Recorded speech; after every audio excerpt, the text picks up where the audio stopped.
नमस्कार दोस्तों, आप सबका स्वागत है हमारे चैनल एस्ट्रोवर्ड में। अगर आपने हमारे चैनल को अब तक सब्सक्राइब नहीं किया है तो अभी सब्सक्राइब करें।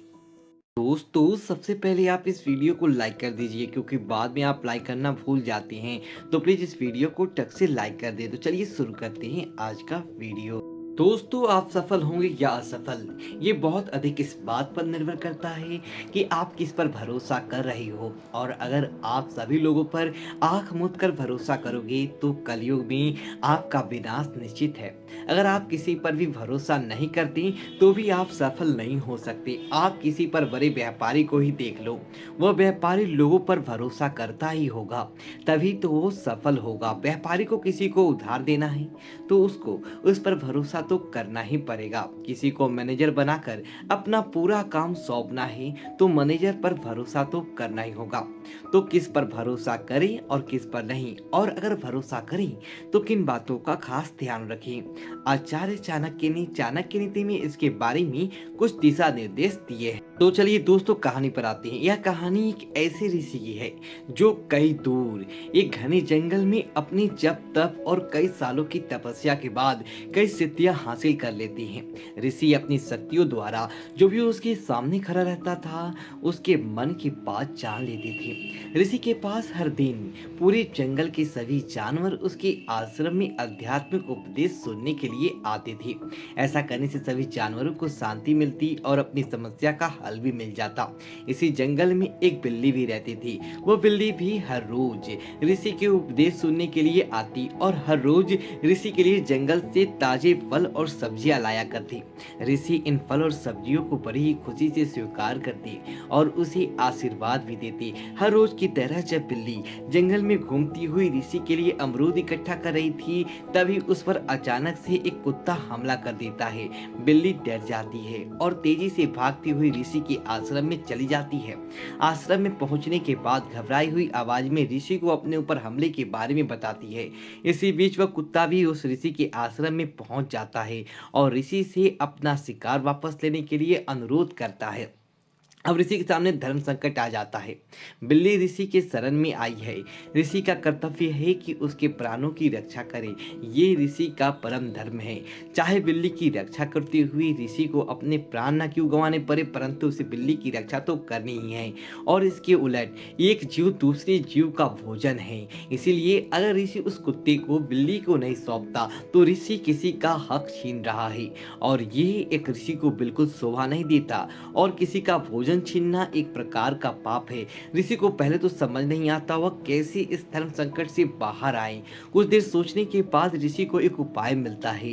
ऋषि अपने दिव्य शक्तियों से उस बिल्ली को एक बड़े कुत्ते में बदल देते हैं। अब जो कुत्ता उस बिल्ली के पीछे भागते हुए आश्रम आया था, वह अपने सामने अपने से बड़ी और खूंखार कुत्ते को देखकर भाग जाता है। ऐसा करने से बिल्ली की प्राणों की रक्षा भी हो जाती है और कुत्ते का भोजन छीनने का पाप भी ऋषि को नहीं लगता। लेकिन अब इसके बाद एक और समस्या उत्पन्न हो गई। बिल्ली अब बिल्ली न रहकर कुत्ता हो गया था, इसलिए वह अब लापरवाहों की तरह रहने लगता है और उसके मन में होता है कि उसका कोई कुछ बिगाड़ नहीं सकता। यही सोचकर वह जंगल में बड़े कुत्ते की तरह घूमता फिरता है और जब भी मौका मिलता है तो वह अपने से छोटे जानवरों को डराता है और अन्य कुत्तों से लड़ता झगड़ता है। अब यह बिल्ली जो कुत्ता बन चुका था काफी लापरवाह हो गया था और वो यह भूल गया था कि इस जंगल में उससे भी बड़े बड़े जानवर रहते हैं।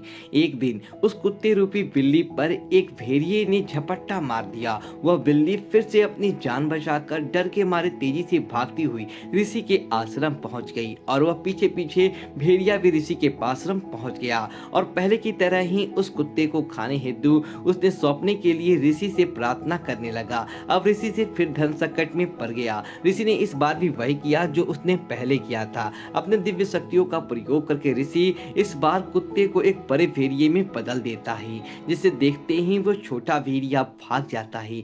अब भेड़िया रूपी बिल्ली फिर से जंगल में घूमने लगता है और लापरवाही से रहने लगता है। अपने से छोटे जानवर पर पहले से भी अधिक अत्याचार करने लगता है। उसको लगता है उससे अधिक ताकतवर जानवर अब कोई हो ही नहीं सकता। फिर एक दिन एक शेर उस भेड़िया रूपी बिल्ली पर हमला करता है। पहले की तरह ही भेड़िया रूपी बिल्ली ऋषि के आश्रम में पहुंच जाता है और उसके पीछे पीछे शेर भी पहुंच जाता है और ऋषि से भेड़िए को सौंपने की प्रार्थना करता है। ऋषि इस बार भी धर्म संकट में पड़ जाता है और भेड़िए रूपी बिल्ली को एक बड़े से शेर में बदल देते हैं, जिसको देखकर छोटा शेर भाग जाता है। अब वह बिल्ली एक बड़े शेर के रूप में बदल जाने के कारण उस जंगल का सबसे ताकतवर जानवर बन जाता है और वो छोटे जानवरों को डराता है, उस पर बहुत अधिक अत्याचार करता है। ऋषि केवल उन्हीं के मन के बात को समझ सकते थे जो उनके सामने हो, इसीलिए ऋषि को इस बात की बिल्कुल भी भनक भी नहीं होती कि बिल्ली अब अत्याचारी हो गया है और अपनी पावर का गलत इस्तेमाल कर रहा है। वह जंगल का लीडर तो बन जाता है, लेकिन एक डर उसको हमेशा सताता है कि अगर ये बात किसी दिन ऋषि को पता चल गया कि वह जंगल का राजा बनकर अन्य जीवों के साथ दुर्व्यवहार कर रहा है, अत्याचार कर रहा है, तो ऋषि उसे माफ नहीं करेंगे। या ये भी तो संभव है कोई अन्य जानवर जाकर ऋषि से शिकायत कर दे और ऋषि उसे फिर से एक मामूली बिल्ली बना दे, और अगर ऐसा हो जाता है तो बाकी जानवर उसे जिंदा नहीं छोड़ेंगे। इसीलिए उसके मन में विचार आता है कि यदि उस ऋषि को ही मार दिया जाए तो फिर से बिल्ली बनने का डर हमेशा के लिए खत्म हो जाएगा। और ये बात सोचकर वो शेर ऋषि के आश्रम में पहुंचा। जैसे ही शेर रूपी बिल्ली ऋषि के सामने पहुंची तो ऋषि ने उसके मन की बात को पढ़ लिया और अपने दिव्य शक्तियों से तुरंत उसे फिर से एक मामूली बिल्ली बना दिया। जैसे ही वह बिल्ली बनी, उसे अपनी मृत्यु अपनी आंखों के सामने दिखाई पड़ी, क्योंकि जितना अत्याचार उसने अन्य जानवर पर किया, बदले में वह इस जीवित नहीं छोड़ने वाले थे। और इतना कुछ होने के बाद अब ऋषि उसे बड़ा जानवर तो बनाने से रहे। दूसरे से कहानी से ये तो साफ है, आपको अपने से अधिक ताकतवर लोगों पर भरोसा नहीं करना चाहिए। आचार्य चाणक्य भी यही कहते हैं, इंसान को जंगली जानवर, नदी, हथियार वाले लोग, स्त्रियां और राज परिवार के लोगों पर भरोसा नहीं करना चाहिए। यहाँ पर ध्यान देने वाली बात है राज परिवार। आचार्य चाणक्य ने ऐसा इसलिए कहा है कि लोगों के पास पावर होता है। जैसे कहानी में बिल्ली के पास पावर आने पर उसका दिमाग खराब हो गया और उसने उसका दुरुपयोग किया। इस कहानी से शिक्षा में यह भी मिलती है, किसी को भी जरूरत से ज्यादा शक्ति मत दो, और अगर दो तो जिससे पूरा होते ही वह शक्ति वापस ले दो, नहीं तो शक्ति मिलने पर सबसे ज्यादा नुकसान तो उस व्यक्ति को होगा जिसने वो शक्ति दी। जैसे कि बिल्ली ऋषि को ही मारने लगी थी। इस कहानी से हमें यह भी शिक्षा मिलता है कि समझदार व्यक्ति अंतिम कंट्रोल अपने पास ही रखता है। इस कहानी से हमें यह भी शिक्षा मिलता है, पावर मिलने पर हमें पहले से ज्यादा शांत, पहले से ज्यादा बेनर्म होना चाहिए।